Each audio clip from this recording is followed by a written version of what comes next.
Before I get started today and introduce our guest, I wanted to draw your attention to a fact that you're going to say, duh, and that is that life is not always easy. Duh. And there are challenges that we face that, when we're going through them, feel or seem insurmountable. And we wonder sometimes whether we're going to be able to navigate ourselves forward in time or make it to that next day or through that night or sometimes through that next minute. So surviving life is really one of our challenges here. And as souls, of course, we've agreed to come into this life, and we've agreed to certain parameters of our experience down here, but we usually don't remember that agreement because there's a certain type of amnesia that hits us when we hit the physical plane, and we forget really the totality of who we are and the resources that are connected with us.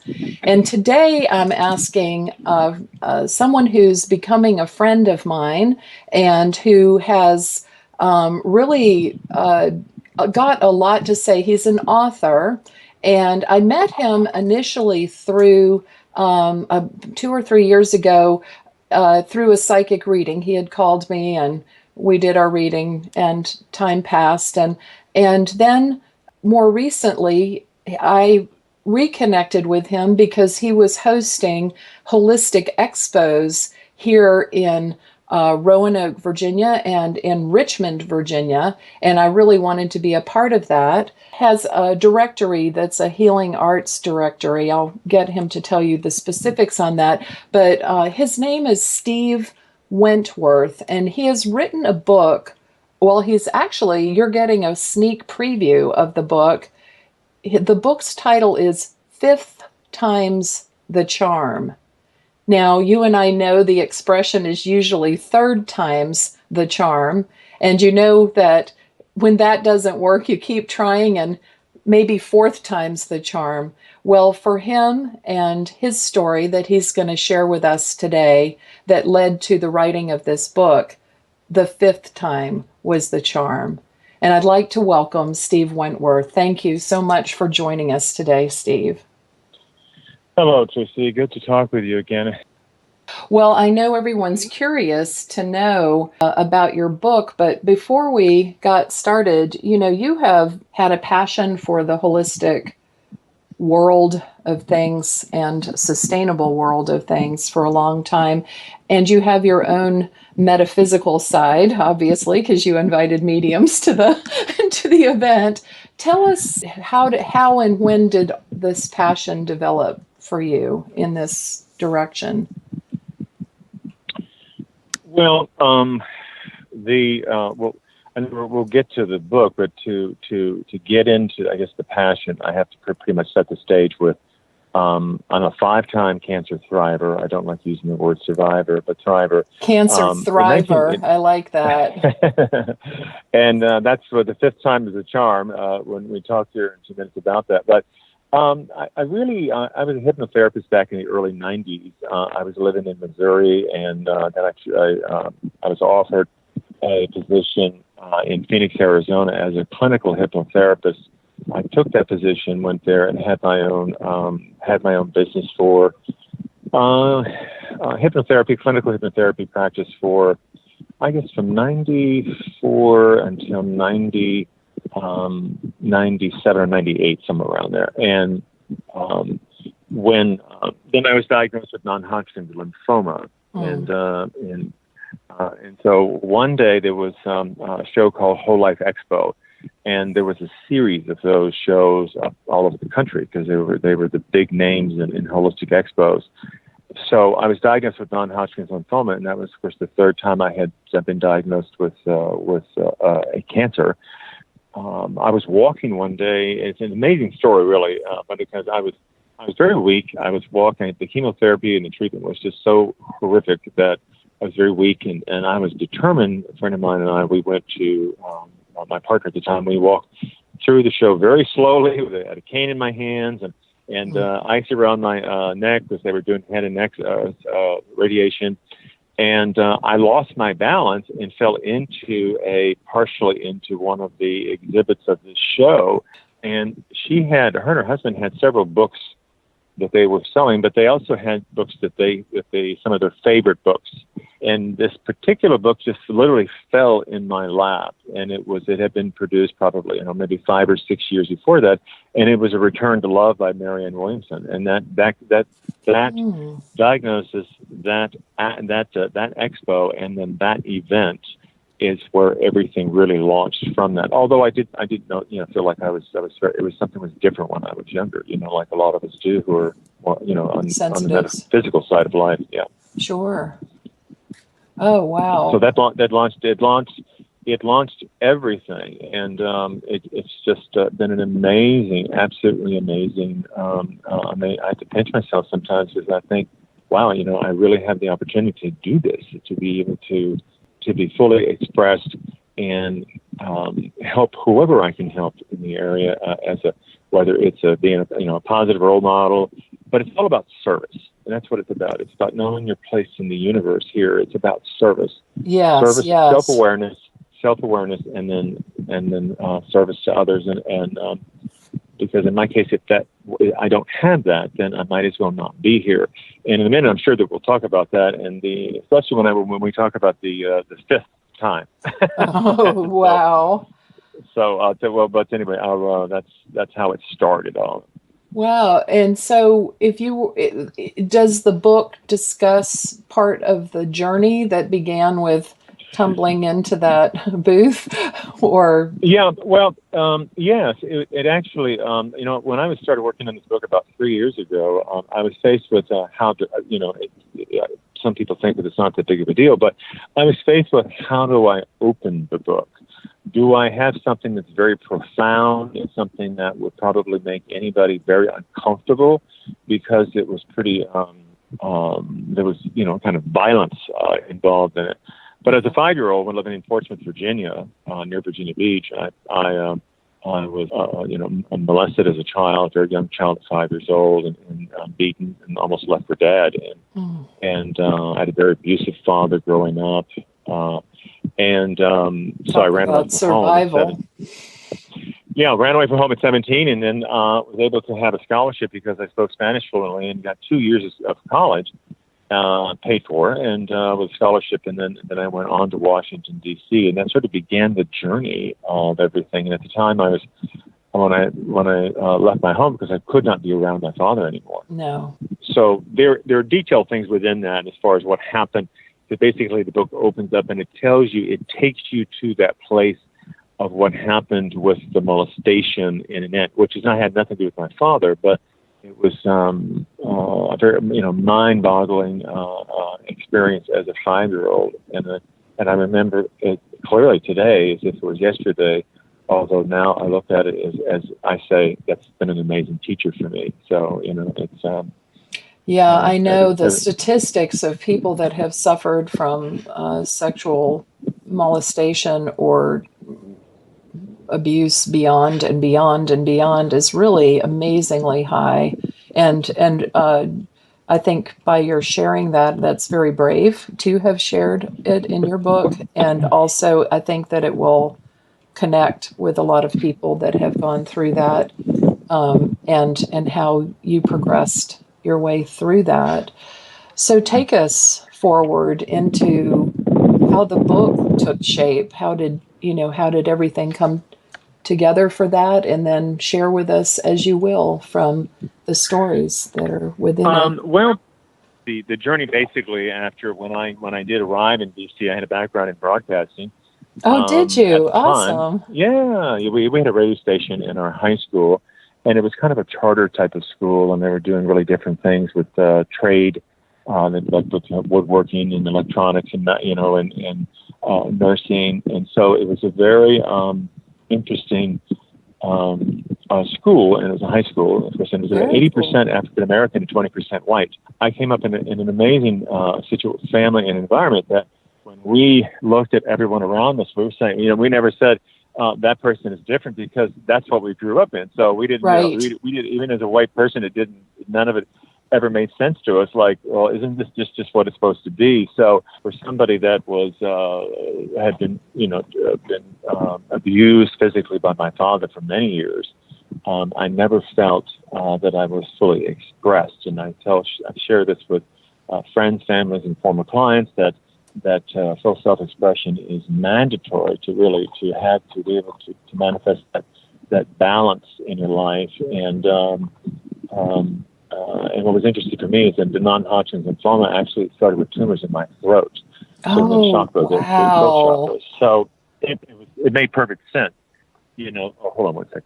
But I went to I was part of the radio station in spite of all that. So, I told my mother, I said, I'm going to be in this part of the radio broadcasting program. I did.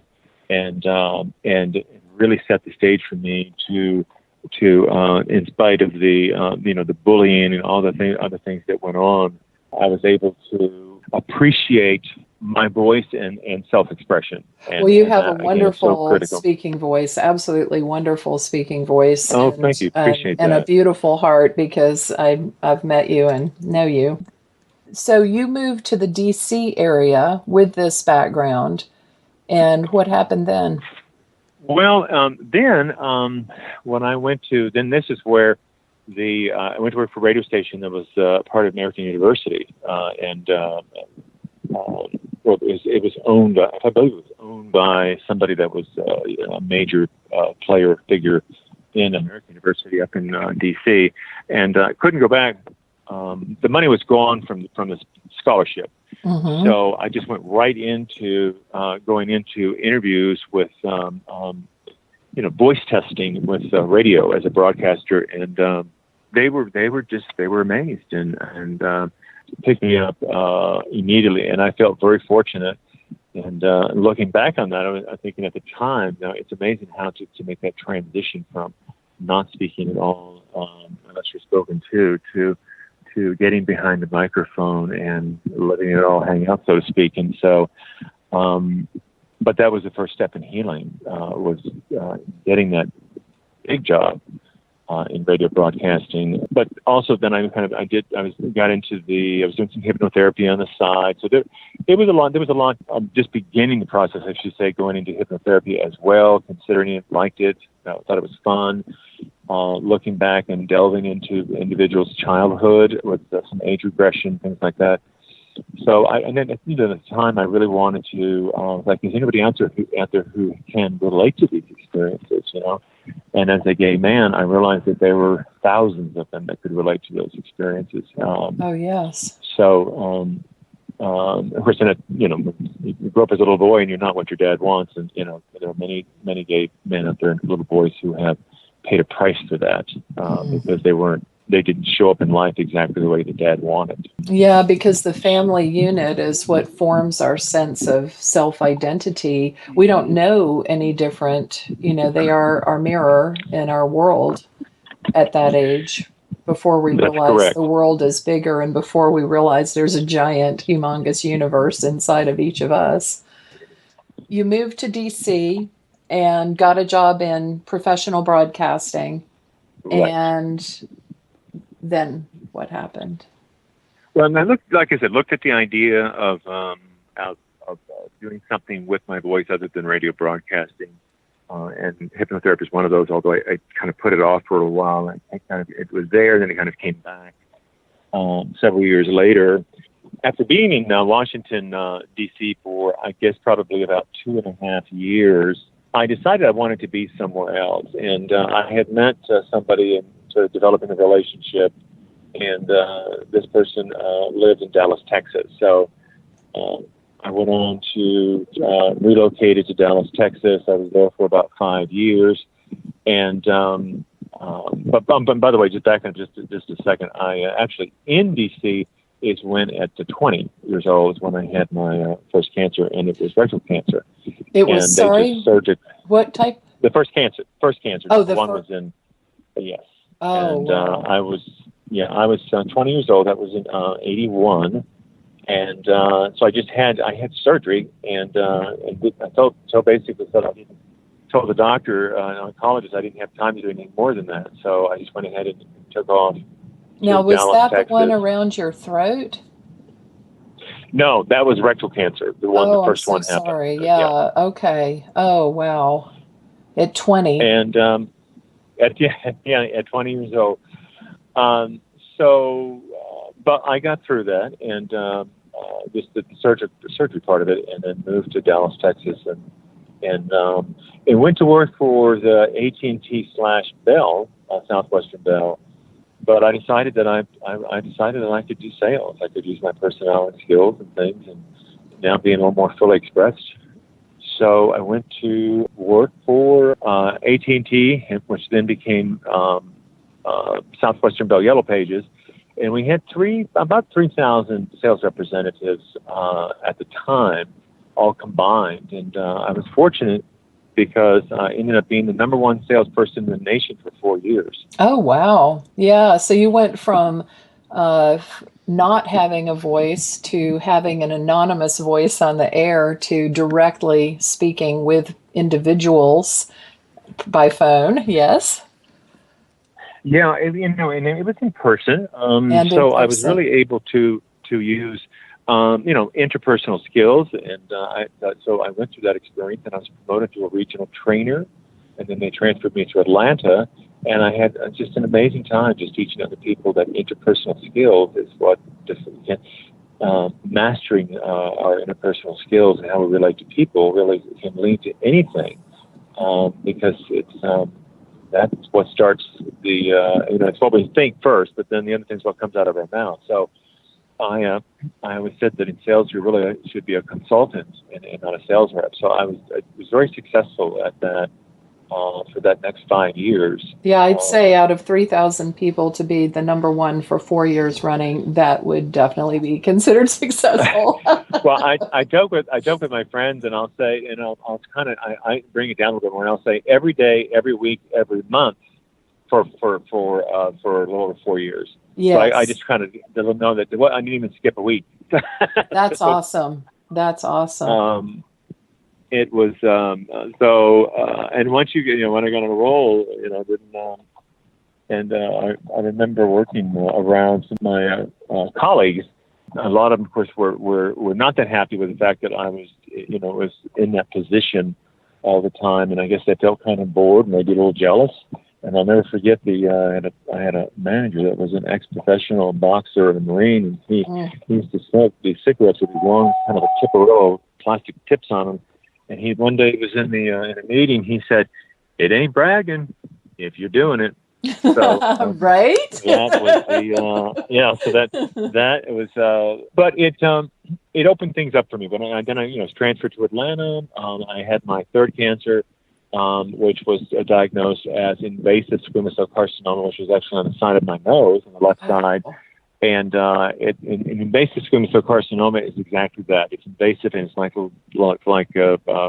branches that go under the skin, and they just keep going out. So when they found out how far-reaching mine was, they had to remove part of my left side of my face and reconstruct it. It was horrible. It was horrible, and it's been said that you would count that as your second cancer, and I said absolutely. Yeah. Sometimes people think skin cancer, but skin cancer, whether it's melanoma or invasive, and even some people basal cell that let it go, it can take its toll if you ignore it. And I had it for about a year and a half, and I just kept covering it up. Said that it was just a horrible experience. And for those of us who grew up in the 60s, it was really the reconstructive part of it, and all of that was the most difficult. Because it was you were in public, and someone on for 6 months, and the bandage would come off, and it was like looking part of your face is looking like Frankenstein. That's difficult. That's people tend to look at the surface of people and forget that there's a soul in there. Right. So, but I got through that, and it's very little scarring, and the reconstructive surgeons did a fantastic job. Of course, I warned those that I've known who've had similar experiences over the years that the hard part is not really removing it. The hard part is actually the reconstructive. surgical part of it on the face, and in my Yeah. case, face and nose, because it just takes a long time to heal. So that was, so I moved past that. That was, like I said, in '87. I was in Atlanta. When after the surgery, I didn't know if I wanted to stay in a training position with Bell. I met somebody there in Atlanta. We went on to be partners for 13 years. I left Atlanta, and my parents were living in Springfield, Missouri. And so I said, well, Springfield's beautiful. There's the Ozarks. It's gorgeous. I said, let's just go, and I had some money saved. And so we just took off and went to Springfield, Missouri. And really, I would say that particular move, which would have been more of like 88, 89, that I would say from that point forward is what changed everything in my life as far as my path is concerned, my spiritual path. Well, that's a great place for us to break. I think we're coming up on the bottom half of the hour. If any of our listeners would like to contact Steve, the best way right now is email, and that is steve@onlinehealingarts.com. His book is going to be published in December, and it will be called 5th Time's a Charm. And when we come back, we'll be hearing some details about that book and that work in progress. So from there, you ended up writing this book, correct? Or are we missing? Well, yes. Ended up going one day to an ashram temple. I was totally fascinated with the chants and the lotus position. I mean, everything about it you could possibly imagine about it, what they would do in an ashram temple, and the food and the curry. I remember when they took a break, I walked into the room where everybody was eating. It was like one big room with tables and things, and it was a very sharing experience. And as I walked up, there was the way they called him Swami G, and he was in the doorway. And I think some people was touching his hands to his forehead, and some were touching his feet. And and I really didn't pay a lot of attention to it, or I didn't really know why they were doing it. I thought, well, maybe that's some kind of Indian custom.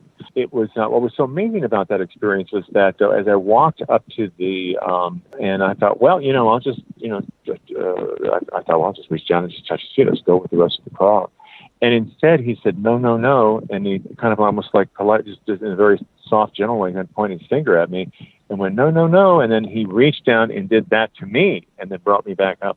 Wow. He said, I don't think you understand who you really are.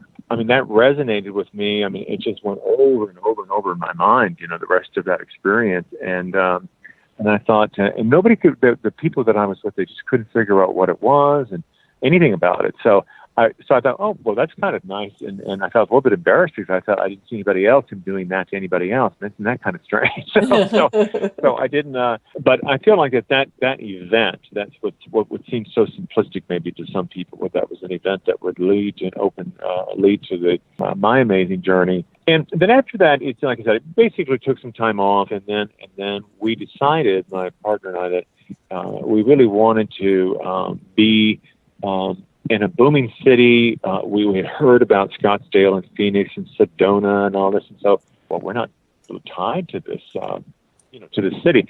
So we took off and we basically relocated to Phoenix, Arizona. And So that's where the hypnotherapy really took off. I mean, it was my own, basically a practice, I would say, probably from maybe 93 or 94 all the way to 1998. I adored Phoenix, and I loved the people there. The spiritual community it was very exciting. And I felt like I was in another world, when I visited Sedona, like so many people do. Then then attending the Whole Life Expo, and as I started in the beginning of the conversation, that led to when I had the diagnosis of non-Hodgkin's lymphoma and being very, very sick. And, walking through the Whole Life Expo and finding myself on the floor, basically with a book in my lap called Return to Law. And at the same time, right around that same time, my mother was suddenly diagnosed with advanced colon cancer. Oh, wow. And she was 57 years old, only 57 years old. And within 3 weeks of our diagnosis, mine and hers, she was gone. she was dead just in 3 weeks, just like that. And but I remember when she was in hospice, and I remember one thing she said to me, it's very, very close to my mother, is, she said, I can help you more where I'm going than where I was. And wow. that was forever. And you, of course, as a medium, Tracy, would know that's what happens sometimes. Yeah, it's often. Maybe the physical plane can't help enough, Yeah, well, we're tied up with our own things when we're in the physical. We also assume characteristics or challenges that we're focused on overcoming, and that can put some distance between us and others. But when we're in our pure soul state, yes, we can help. It's well, and I knew that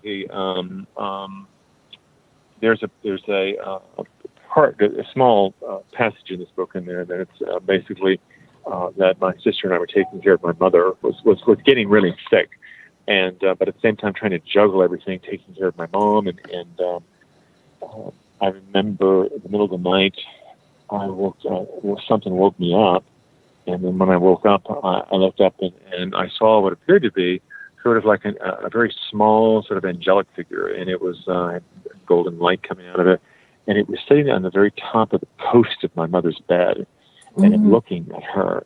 Well, when I'm laying there, I was half asleep. I said, I've got to be imagining this, and I just kind of kept one eye open, and then I kind of moved a little bit, and just a little bit, like a little movement, and all of a sudden the face, the head turned a little bit towards me. And the face then had a smile, and it kind of nodded, and then it just went, it just disappeared. And to this day, and at first I thought, well, I've got to be dreaming this. But my sister was in another futon that was in the same room, and she saw the same thing, and she was paralyzed, and she saw exactly the same thing. So in that experience that we were being allowed to see something, because, anyone would say, well, Steve, you're kind of a spiritual kind of guy, that might happen to you. And I said, yeah, but my sister didn't necessarily get into, metaphysics and stuff like that. But I felt like that was what was happening there was my mother's preparation that for her own transition. Yes. And because there was a loving kind of a curiosity, it was almost like a curiosity with this, I guess you could almost describe it as like a cherub type of size of an angel, but it had a lot of light. And then I knew from that point forward that they're out there and they do manifest themselves. And so, and my heart was racing in a second, but the turn of the head and then a smile and sort of a nod would say, meaning, yes, you saw me, or it's okay. It could have been any number one of those. But it never, everything's just started exploding, after my mother passed away, and she had shared that with me. And, one day I shared with people that she was actually lying in bed, semi-comatose, and they had her on morphine and stuff because she was dying of colon cancer and it spread to her liver and stuff. And I remember when I was talking to her at the foot of the bed, kind of sitting there looking, and I said to her, and told her that I had been diagnosed with non-Hodgkin's lymphoma, but everything's going to be fine. And that's when when she just sat up in bed, out of being semi-comatose, she just sat right straight up. And then she moved her hands like she was trying to fix her hair, kind of push her hair back and stuff. And she sat right up and she opened her eyes and looked at me. And so that's when she said, I can help you better there than I can here. And then she looked at me, and then she literally just fell back onto the pillow, and she went back into a comatose state. I mean, it was, wow. These types of things were just so totally amazing. So the heart of what you're asking me about the book, I'd get to, because I know that we don't have much time, but I had to share that part because I thought that was really important for people to. Yes, absolutely, absolutely. When my mother died, we had been there, and we had been in Phoenix for probably about 4 years. The rest of my family was living back in Virginia, and I just maybe to some it was bouncing from one to the other. To me, it was an opportunity because I had gotten through non-Hodgkin's lymphoma with a brutal chemotherapy and radiation. And so I wanted to join my family. I didn't know, I had some money saved, and I didn't really know what I wanted to do, but I wanted to be near my family, and they were all living in Virginia. And I'd gone back and forth, and of course my mother was gone. I just felt a need to be there with them. So that's what I did. I moved back. My partner and I, we moved to Williamsburg, Virginia, which is where my sister, about 10 family members live. And I went to work for a local newspaper, did some hypnotherapy on the side. And lo and behold, the fourth cancer arrives, and it was the same. I happened to be watching the Farrah story one night on TV where she had anal cancer and did not want to go through the treatment, which is basically surgically removing the rectum and then, having a colostomy and all this other stuff. But then about 3 weeks after that movie, I was diagnosed with exactly the same thing, just on a routine checkup for a male physical. And so it floored me. And it was the exact same one that she had. Well, she went to Germany, got holistic treatment. She came back, and a year later she was dead, So I went through the treatment. I did a very integrative approach. I went to Cancer Treatment Center of America. I worked with herbs and essential oils and all these other things, and continued to soften. I go through the traditional treatment of chemotherapy and radiation. So I'm a big integrative type of individual. I believe that an integrative approach, sometimes we have to go that route. Instead of, when a doctor said to me, you shouldn't be taking those herbs, well, I did the research myself to find out if I could, and most of the time I don't tell everybody this, that they should do this, should ignore their doctors about herbs and supplements, but I had to do my own research. I discovered Ayurvedic herbs, and went through the chemotherapy and radiation, and it's basically a type of Indian way of treating and healing, and a way of life, really. So last but not least, approximately 2 years after I was diagnosed with the anal cancer, I wanted to be involved with the holistic community, doing maybe some holistic marketing, some PR, and things that where I could just help holistic practitioners. We were doing a routine examination. It was been, I guess, 29 months ago now. It's been quite a while. A routine that I was diagnosed. I had 3 tumors on my left lobe of my liver. So I was then diagnosed with the 5th time as a charm with hepatic cellular carcinoma, which is a deadly form of liver cancer. Oh my God. Instead of I remember I said, you know what, I need to do a holistic show. And I don't know where that came from, but that's what I started to do. I just said, I'll go get my treatment and do whatever I need to do, but it's not going to stop me. And so that's what I did. I just kept going. I launched it. It took me 2 years later. I had produced a show in Richmond, and it was was totally amazing. And we really recognize the path that we're on, and what we're really about, what we're trying to really do and understand and experience. It's just amazing that we have the ability to really, I believe, to control or dictate the outcome. And so I made a choice. The original title of my book was Willing to Love, Choosing to Live.